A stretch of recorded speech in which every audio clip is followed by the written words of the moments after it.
Capítulo 19. Liberdade, liberdade, abre as asas sobre nós. Fulgêncio e Carmen conduziram Clara através de grande corredor de paredes pintadas de verde claro até a metade inferior e branco até o teto. Chegaram ao jardim depois de cumprimentarem inúmeros trabalhadores pelo caminho. O jardim era magnífico. Grama macia cobria toda a sua extensão e árvores de médio porte eram dispostas em filas simétricas e harmoniosas, havendo um banco-alvo embaixo de cada uma. As flores eram de cores diversas e vibrantes e espécies desconhecidas na terra. Um riacho quase silencioso banhava o local com águas cristalinas. As pessoas que andavam pelo jardim cumprimentavam Fulgêncio e Carmen com expressão alegre no rosto e davam as boas-vindas a Clara. Sob uma árvore arredondada, que parecia ter sido podada pela arte de um bom jardineiro, eles se sentaram. Carmen despediu-se dos amigos e voltou ao seu posto no hospital. Clara mirou o preto velho nos olhos. Mora aqui, pai Fulgêncio? Às vezes, quando sou necessário. Sabe, Clara, quando nos dispomos a trabalhar para Jesus em prol da humanidade inteira, incluindo nós mesmos, não temos moradas fixas. E isso é ótimo.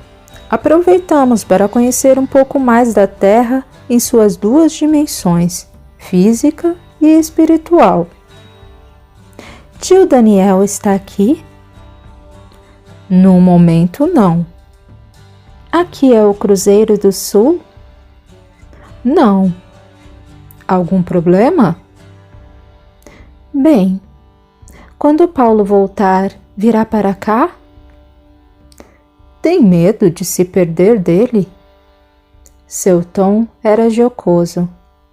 Não se preocupe, ele não irá a lugar algum sem nós dois.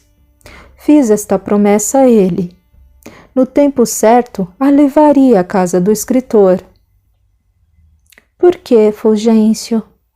Por que Jesus deixa que rifles sejam fabricados para matar as pessoas? Quem mata não é o rifle. Ele é apenas uma ferramenta. Quem mata é o coração endurecido do homem. O rifle acabou de ser inventado, e as matanças existem desde a pré-história. Quem deveria ter morrido com aquele tiro? José Paulo ou eu? Na verdade, nenhum dos dois deveria ter sido assassinado. Não foi esse o plano. Havíamos planejado uma reconciliação, o perdão entre André e vocês.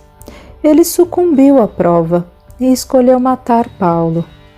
Acontece que nem sempre podemos fazer o que queremos. Paulo não poderia sair da terra naquele momento. Seria desastroso para os recém-libertos. Você decidiu salvar a vida dele. Porém, não foi um sacrifício inocente. Precisamos resgatar débitos de eras remotas. E somente por isso os responsáveis pela programação reencarnatória de vocês permitiram seu gesto. Contudo, preste atenção. Se tivesse chegado a hora de Paulo retornar, você nada poderia fazer para impedir. E se você não pudesse partir, não partiria. Entendeu? Sim. Em instante algum me arrependo do que fiz. Ainda assim, resta uma dúvida. Então minha programação foi quebrada? Sim, já que não foi programado que André atirasse em ninguém. Ele escolheu fazê-lo e com seu gesto impensado quebrou uma programação. Assim acontece sempre que tiramos a vida de alguém. Analisando cada pormenor racionalmente, observamos que seria melhor você vir. Digo você, porque ninguém mais ali se poria diante de um rifle para morrer por Paulo, e o projétil seria disparado contra ele. Quero também ressaltar que essa dolorosa opção não lhe foi imposta, nem mesmo sugerida, e sim permitida. Interviemos para que David lhe contasse sobre o som da Winchester. Demos a você o local privilegiado para assistir à indecisão de André, ouvir o som da arma sendo engatilhada e calcular a trajetória da bala. Mas na hora de se pôr na frente, a decisão foi apenas sua. E se eu não o fizesse? Existia a possibilidade. Os resultados seriam bem desastrosos. André seria devedor de cada negro prejudicado pela ausência de Paulo. Teria cometido um grande roubo e, com dinheiro nas mãos, se perderia ainda mais. Em resumo, André iria chafurdar em um mar de lama, do qual sabe Deus quanto tempo levaria para sair. Logo, minha querida Clara, o que você fez beneficiou bem mais André que Paulo, pois este não teria culpa por não terminar o trabalho, se tivesse morrido. Aliás, por falar em culpa, há outra pessoa ainda mais privilegiada, você. O que fez por seu marido e por seu desafeto a elevou bastante na sua caminhada. Não são muitos que estão bem, tendo retornado ao plano do espírito recentemente. Isso é merecimento, sem contar que sua pesada dívida com André foi quitada. Isso me tranquiliza. Tenho medo dele. É violento e tinhoso, traiçoeiro e mentiroso demais. Não devemos temer os inimigos. Precisamos amá-los. E eu quase consegui desta vez. Eu sei. Em uma próxima oportunidade, quem sabe? Todos nós temos vícios e virtudes. Se perceber essas falhas nele, pode ajudá-lo a ser dócil, leal e verdadeiro. O que eu sei, você já é. Agora, procure virtudes dele e as realce. É trabalhador, nunca o vi com preguiça. E também é um grande desbravador. E embora muito raramente, já senti compaixão nele. Só aí já encontrou 3 virtudes, e através delas você pode amá-lo. Eu sei que preciso. Ainda bem que somos imortais. Já imaginou se não pudéssemos voltar e refazer o que desfizemos? Consertar o que estragamos e realizar o que deixamos para trás? Seria terrível, nada compatível com a bondade do Pai e de nosso irmão maior. É tão difícil conviver, ou seja, viver com as pessoas na terra, não é, Pai? Sempre que tiver por alguém qualquer sentimento negativo, pense assim: Jesus ama esta pessoa incondicionalmente. Ele a ama da mesma maneira que a mim. Para ele nós temos a mesma importância, pois somos iguais. Obrigada, Pai Fulgêncio. Há quanto tempo tenta fazer de mim uma pessoa melhor? Obrigada por não se cansar. Ele acariciou a cabeça da protegida, pousada em seu ombro. Sim, havia muito tempo, mas parecia ter sido ontem. Não me canso de você, Clara. Estarei ao seu lado eternamente. É uma promessa. Mas por ora tenho de me afastar. Precisam de mim em outros locais. Vou deixá-la com Carmen e você verá que conhece muita gente aqui. Assim que possível, virei vê-la. Se por acaso o senhor for à terra, Pode fazer-me um favor? Sim, eu direi a eles que você está bem. Obrigada. Transcorrido algum tempo, realmente, Clara encontrou Benedita, Lúcia, Lúcio e muitos amigos de longa data no Brasil. Recebeu um dia a visita de Isaltina, que acompanhava Bento e Daniel. Ao lado de Carmen, ela ensaiou os primeiros trabalhos na colônia. Aprendia com gosto tudo o que lhe era ensinado pela benfeitora. E assim o tempo foi passando, aplacando dores, ressaltando habilidades e impulsionando os tutelados do Cristo em direção à perfeição, destino comum a todos os filhos do Sempiterno. Em Diamantina, a despeito de a casa de Frei Daniel estar lotada, Clarice sentia-se muito feliz. Havia encontrado, ou quem sabe reencontrado, grande amigo na pessoa do Batatinha, que aceitara dividir o trabalho e a casa com ela. Naquele dia de festa na praça, depois que a irmã e o marido seguiram para casa, a fim de empreender a viagem ao Quilombo, ela andou por entre a multidão à procura do enigmático tradutor ressuscitado, entre aspas. Conseguiu encontrá-lo em um canto discreto do tumulto. Amuado, disse apenas que estava partindo e nem sabia para onde. Clarice sentou-se ao lado dele e disse que havia sentido sua falta. O rapaz perguntou pelo Frei e chorou em silêncio ao ouvir a resposta. Quando indagou do paradeiro de Estevão, ouviu com atenção a história de sua queda, o que lhe deu coragem para confessar a verdade sobre o incêndio criminoso. Ambos achavam-se no auge da angústia e do remorso. A culpa corroía seus corações diuturnamente. Batatinha afirmou certa vez que desejara morrer para não se lembrar do que fizera com pessoas que o haviam acolhido, boas criaturas, inclusive crianças, haviam morrido por sua culpa. Clarice, por sua vez, disse que o que mais a incomodava eram as pessoas que Estevão ajudava e que ficaram perdidas sem ele. Quanto a Leonardo, ela o entregara ao próprio ódio. Não mais se preocupava com o marido.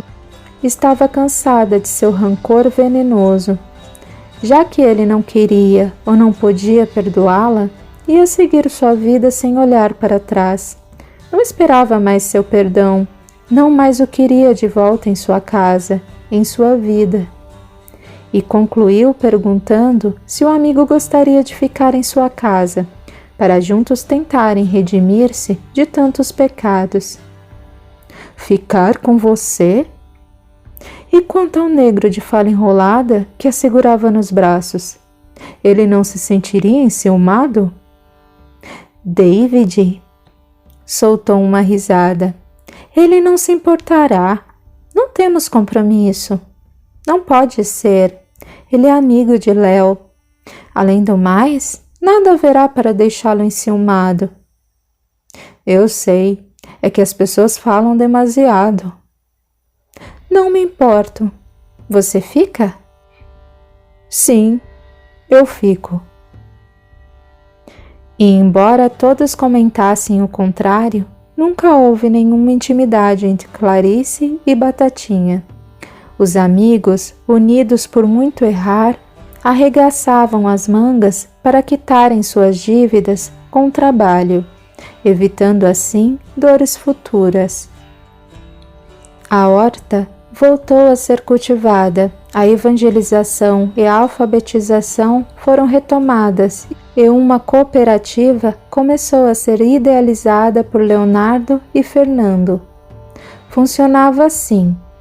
Os negros faziam os mais diferentes tipos de artesanato, bijuterias, panelas, bibelôs, santos em argila e em pedra-sabão, e doces cristalizados, que David levava para vender, Saía na segunda-feira e retornava somente na sexta, com um bom dinheiro e vários negativos para serem revelados. Com a abolição, muitas mulheres de posses ficaram sem as escravas domésticas e, perdidas com o serviço da casa, pagavam um bom dinheiro para suas roupas serem lavadas pelas negras libertas. Estas movimentavam as roelas no vai-vem de trouxas na cabeça, assemelhando-se a formiguinhas simpáticas, por terem sempre um sorriso no rosto. Nascia a Cooperativa de Produtos e Serviço Afros, que foi muito aplaudida por José Paulo quando voltou, deixando Leonardo satisfeito em ter feito tudo de modo a ser aprovado pelo amigo. O viúvo sabia que tinha uma missão difícil: contar a Clarice sobre a irmã, sua única família. Ao ver o cunhado, ela correu ao seu encontro, eufórica. Clara não veio me ver? Onde ela está? Como foi a viagem? O que sucedeu com a expedição de André? Vou responder a uma pergunta de cada vez. Parece abatido, triste e um tanto mais magro. Foi devido ao esforço da viagem? Não, Clarice. Eu não sei como contar. Até hoje não me sinto à vontade para falar desse assunto. Deus, ainda dói tanto. O que aconteceu que dói tanto? Clara?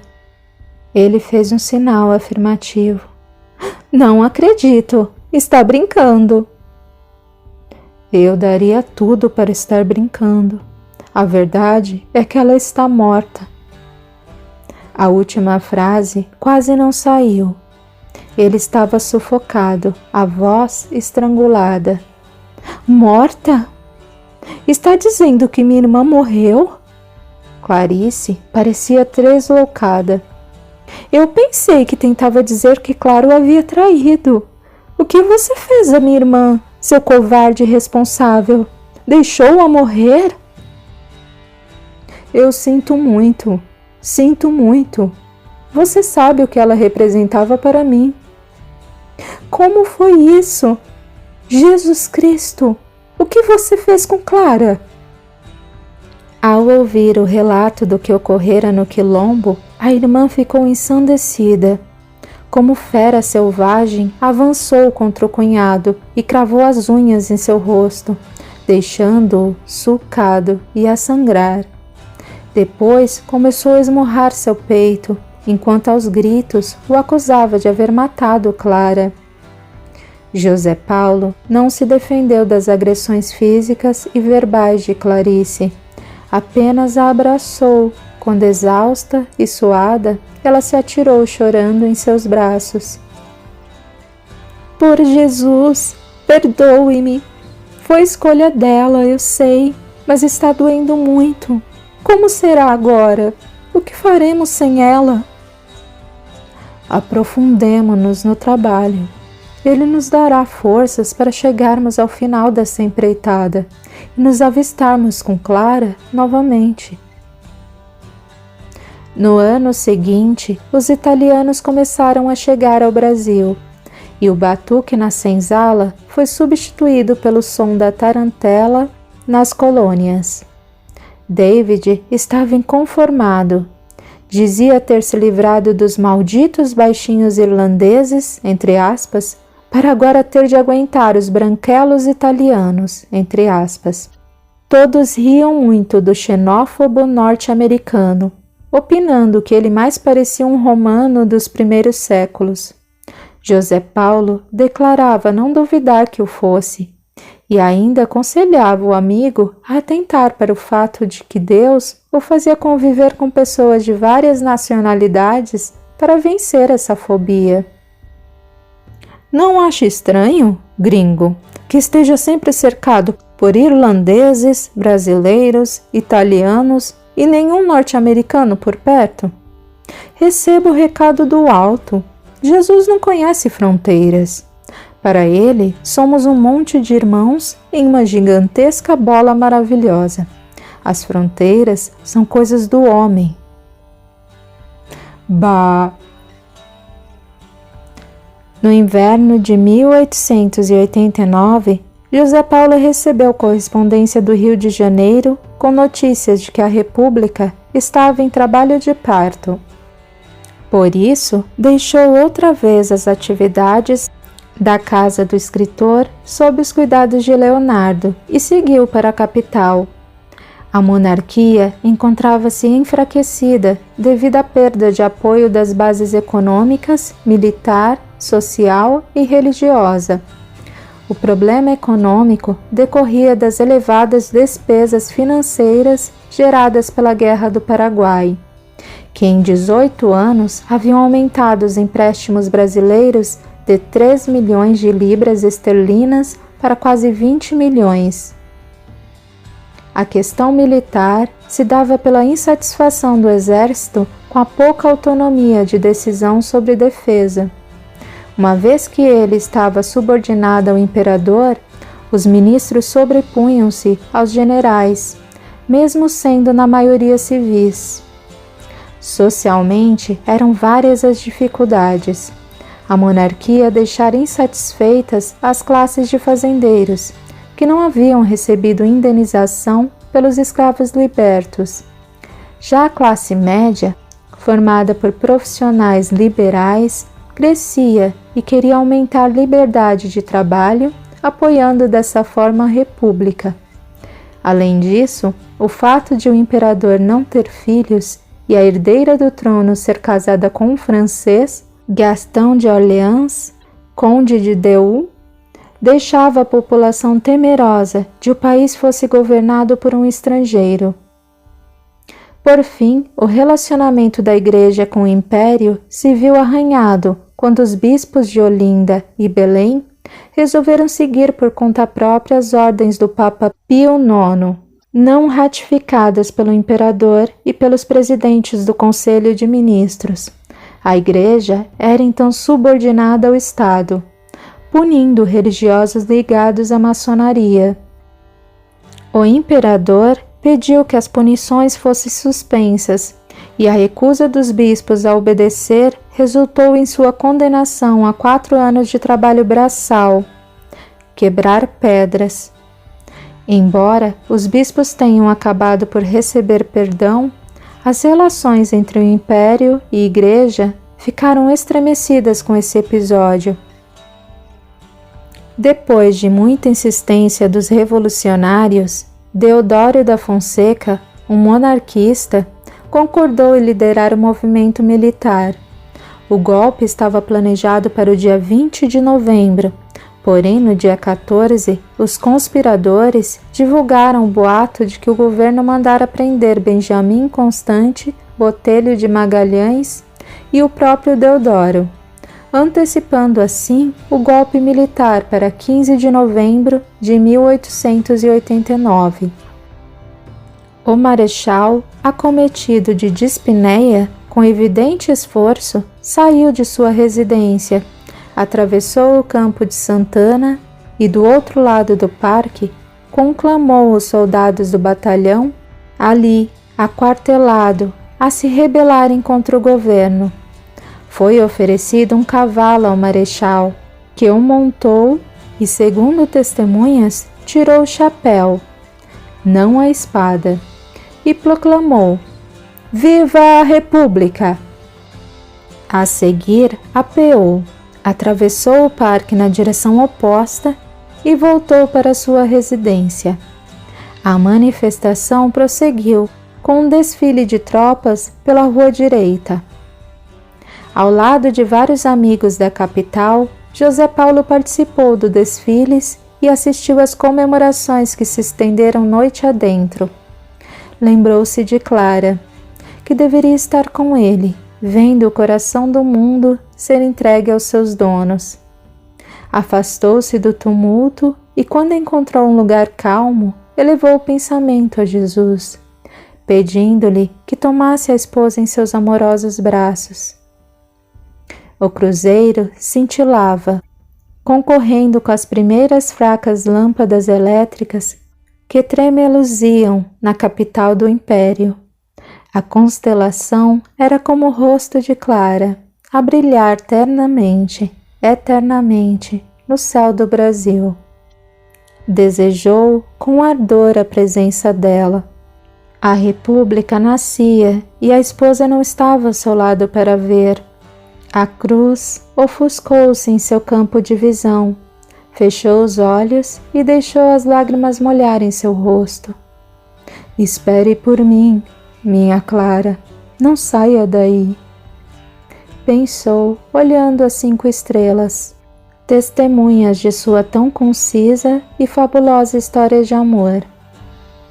Ainda permaneceu na capital por pouco mais de 2 meses. Esteve com José do Patrocínio pela última vez naquela encarnação. O líder abolicionista estava lançando o romance Os Retirantes, o que atraiu a atenção de José Paulo para a seca do Nordeste. Jantaram juntos, conversaram muito e José Paulo beijou as mãos de Patrocínio num ato de respeito e veneração. Despediu-se do amigo no dia 25 de janeiro de 1890. Levava consigo uma cópia do Diário Oficial do dia 21, que trazia a belíssima composição de Medeiros e Albuquerque e Leopoldo Miguez, na qual se faz alusão às 3 medidas supremas para o impulso do coração do mundo rumo à efetivação do título de Pátria do Evangelho, que lhe foi outorgado pelo Mestre: a independência, a abolição e a república. Liberdade, liberdade, abre as asas sobre nós. Das lutas na tempestade, dá que ouçamos tua voz. Do Ipiranga é preciso que o brado seja um grito soberbo de fé. O Brasil já surgiu libertado, sobre as púrpuras régias de pé. Eis, pois, brasileiros, avante, verdes louros colhamos louçãos. Seja o nosso país triunfante, livre terra de livres irmãos. Liberdade, liberdade, abre as asas sobre nós, das lutas na tempestade, dá que ouçamos tua voz. Dom Pedro II recebeu no dia seguinte à proclamação, calmamente, o Major Frederico Solon Sampaio Ribeiro, que vinha informar que a República havia sido proclamada. O Major o tratou por Vossa Alteza e Vossa Majestade, porque ainda que a monarquia houvesse caído, o golpe republicano fora bem sucedido e já se instalara, inclusive um governo provisório. Aquele homem possuía autoridade. Pedro de Alcântara, João Carlos, Leopoldo Salvador, Bibiano, Francisco Xavier, de Paulo Leocádio, Miguel Gabriel, Rafael Gonzaga, Dom Pedro II do Brasil. Era fascinado pela filosofia e por novos conhecimentos. Mostrava interesse por rituais africanos e estudos iniciáticos sobre maçonaria, espiritismo, homeopatia e ecologia. Apaixonado pelas inovações científicas, amava fotografia e telecomunicações. Financiou trabalhos de Pasteur, uma expedição para a Antártida, introduziu o trem de ferro e o telefone no Brasil. Fundou o Instituto Baiano de Agricultura, o Instituto Agronômico de Campinas, o Museu Paraense, o Instituto Histórico e Geográfico do Brasil, a Sociedade Auxiliadora da Indústria Nacional, a Escola de Minas de Ouro Preto e seu amado Colégio Pedro II. Esses feitos, entre tanto outros, valeram-lhe alcunhas como homem de ciências, entre aspas, príncipe filósofo, entre aspas, o magnânimo, entre aspas, e vários que a história não registrou. Era, sem sombra de dúvida, um homem à frente de seu tempo, espírito preparado por séculos para a missão de dirigir e impulsionar o coração do mundo. Recebeu das mãos do Mestre a pátria do Evangelho e trabalhou como esperado. Esteve entre grandes homens como Camille Flammarion, Lewis Carroll, Júlio Verne e Victor Hugo. Foi um dos primeiros a acreditar em Alexander Graham Bell e, sem dúvida, o primeiro brasileiro a usar um telefone. Pioneiro da consciência ecológica, ordenou em 1861 o replantio de espécies nativas da Mata Atlântica, na área da Floresta da Tijuca, devastada pelo cultivo de café. Defensor incondicional da liberdade de expressão, até as injúrias contra ele mesmo eram publicadas. Não admitia que fossem punidos os jornalistas ou que os jornais que as divulgavam fossem processados ou fechados, agressão que a República permitiria tempos depois. Precisaríamos de um livro inteiro para relatar toda a contribuição que esse grande homem deu ao Brasil, com seu coração nobre e humilde, sua inteligência e sabedoria, autoridade e bondade.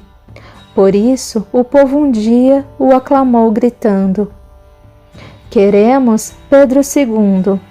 Embora não tenha idade, a nação dispensa a lei e viva a maioridade."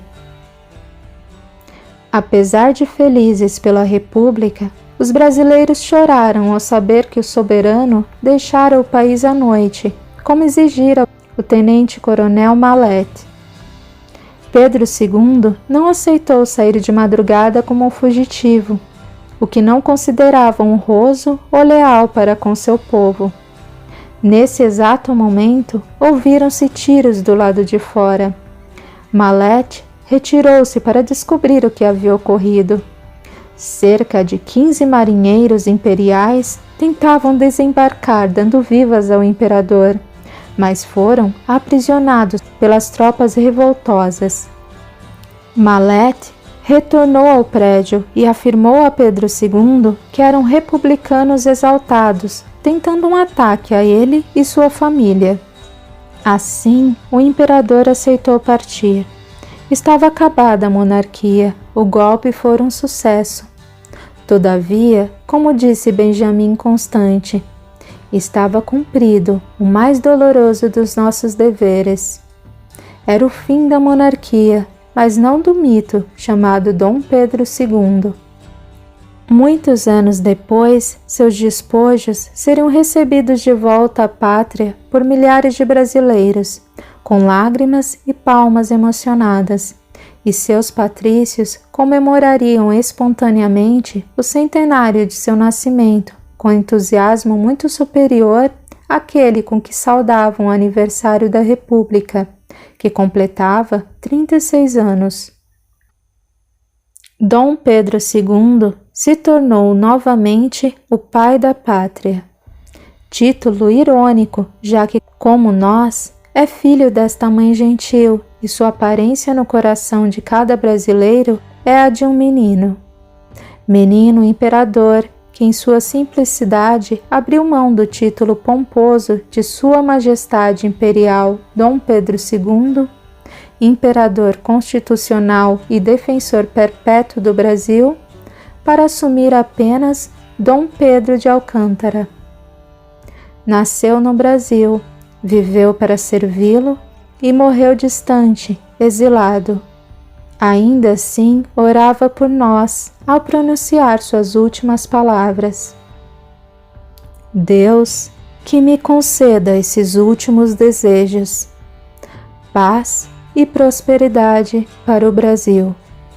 Obrigado, Imperador.